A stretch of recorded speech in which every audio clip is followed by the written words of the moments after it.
ಇವರ ಮಾತಿನಲ್ಲಿ ವಿವೇಕ ಇದೆ, ವಿವೇಚನೆ ಇದೆ, ಎಲ್ಲದಕ್ಕಿಂತ ಹೆಚ್ಚಾಗಿ ವಿನೋದ ಇದೆ. ತಮಾಷೆ ಮಾಡ್ಕೊಂಡೇ ಬುದ್ಧವಾದ ಹೇಳಿ.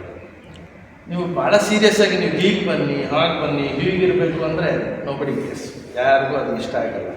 ತಮಾಷೆ ಮಾಡಿಕೊಂಡೆ ನೀವು ನೆಂಟರು ಮನೆಗೆ ಹೋದ್ರೆ ಹೆಂಗಿರಬೇಕು, ಯೋಗ ಮಾಡಿದರೆ ಹೆಂಗಿರಬೇಕು, ಊಟ ತಿಂಡಿ ಹೇಗಿರಬೇಕು, ಸ್ಟ್ರಿಕ್ಟಾಗಿ ಹೇಳಿದ್ರೆ ಯಾಕೆ ಕೇಳ್ತಾರೆ ಇವತ್ತಿನ ಕಾಲದಲ್ಲಿ. ಆದರೆ ಮನಸ್ಸಿಗೆ ನಾಟುವ ಹಾಗೆ ಯಾವ ರೀತಿ LKG ಮಕ್ಕಳಿಗೆ ಪುಂಡು ಮಕ್ಕಳಿಗೆ ಆ ಟೀಚರ್ಗಳು ಅವ್ರ ಮಕ್ಕಳ ರೀತಿಯಲ್ಲೇ ರಮಿಸ್ಬಿಟ್ಟು ದಾರಿಗೆ ತರ್ತಾರೆ, ಹಾಗೆ ನಮ್ಮನ್ನು ಒಂದು ಹಂತಕ್ಕೆ ತೀಡಿ ತಮ್ಮ ಜ್ಞಾನವನ್ನು ಇರುವಂಥ ಕೆಲವೇ ದಿನಗಳಲ್ಲಿ ದಾರಿ ಎಳಿತಾನೆ ಬಂದು ಪರ್ಸನಲಿ ನಾನು ಅನ್ಕೊಳ್ತೀನಿ ಈ ಶಿಬಿರ ಸ್ವಲ್ಪ ಇನ್ನೊಂದು ವಾರ 2 ವಾರ ಮುಂದೆ ಹೋಗಿದ್ರೆ ಇದರ ರಿಸಲ್ಟ್ ಇನ್ನೊಬ್ರು ಬಾಯಿ ಕೇಳ್ದಲ್ಲ, ನಾವು ಪ್ರತಿಯೊಬ್ಬರು ನಮ್ಮದೇ ಒಂದು ಹೊಸ ಕಥೆ ಕಾದಂಬರಿ ಹೇಳೋಷ್ಟು ಮಟ್ಟಿಗೆ ಬದಲಾಗ್ತಾ ಇದ್ದೀವಿ. ಇರಲಿ, ಮುಂದೆ ಅದಕ್ಕೂ ಕೂಡ ಅವಕಾಶ ಬರಲಿ ಅಂತ ಗುರುಗಳಲ್ಲಿ ಪ್ರಾರ್ಥಿಸ್ತೀವಿ. ಯಾವಾಗಲೂ ಏನೇ ಒಂದು ಅಡ್ವರ್ಸ್ ಅಥವಾ ವಿಪರೀತ ಚಳಿಯಲ್ಲಿ ಬೇಜಾರಾಗಲ್ಲ, ಜನಸಂಖ್ಯೆ ಬೇಜಾರಾಗಲ್ಲ, ಏನೇ ಬಗ್ಗೆ ಅದನ್ನ ಪಾಸಿಟಿವ್ ಆಗಿ ತಗೊಂಡು ತಮಾಷೆಯಾಗಿ ನಗಾಡ್ಕೊಂಡು ಪಾಸಿಟಿವ್ ಆಟಿಟ್ಯೂಡಲ್ಲಿ ನಮ್ಮನ್ನು ಕೂಡ ಆ ದಿಕ್ಕಿನಲ್ಲಿ ಕೊಂಡೊಯ್ತಾ ಇದೆ. ಇದು ಹೇಗಿದೆ ಅಂತ ಹೇಳಿದ್ರೆ, ಇಷ್ಟು ದಿನ 16 ವರ್ಷದಿಂದ ಯೋಗ ಮಾಡ್ತಾ ಇದ್ದೀವಿ, ಪ್ರತಿದಿನ ಖುಷಿನೇ ಬರ್ತೀವಿ ಯೋಗ ಕ್ಲಾಸಿಗೆ. ಈ ಒಂದು ವಾರದಲ್ಲಿ ಏನಾಗಿದೆ ಅಂತ ಹೇಳಿದ್ರೆ, ಈಗ ನಾವು ಮಾಮೂಲಿ ಹೋಟ್ಲಿಗೆ ಹೋಗಿ ನಾವು ತಿಂತಿರ್ತೀವಿ.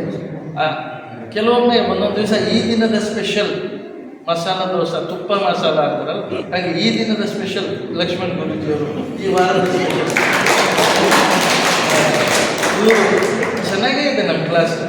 ಆ ಕ್ಲಾಸಿಗೆ ಒಂದು ಹೊಸ ಕಳೆಯನ್ನು ತೊಗೊಂಡಿದ್ರು, ಒಂದು ಹೊಸ ದಿಕ್ಕನ್ನು ತೋರಿಸಿದ್ರು.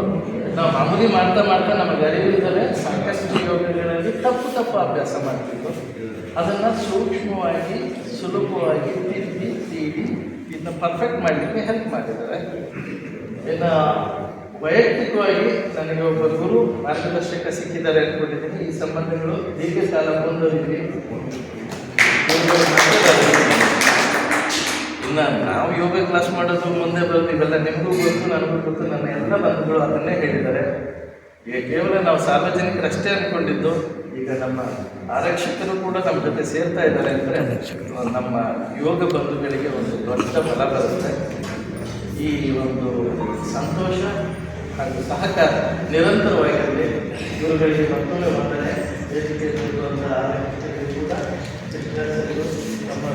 ಆರೋಗ್ಯ ಆರಕ್ಷಕ ಇಲಾಖೆ ಸೇರಿದ ಮೇಲೆ ಯೋಗನೇ ಅದು ಕೂಡಿಕೊಳ್ಳುವುದು. ಹೀಗೆ ಇದು ನನ್ನ ಪುಟ್ಟ ಅನಿಸಿಕೆ. ವಂದನೆ.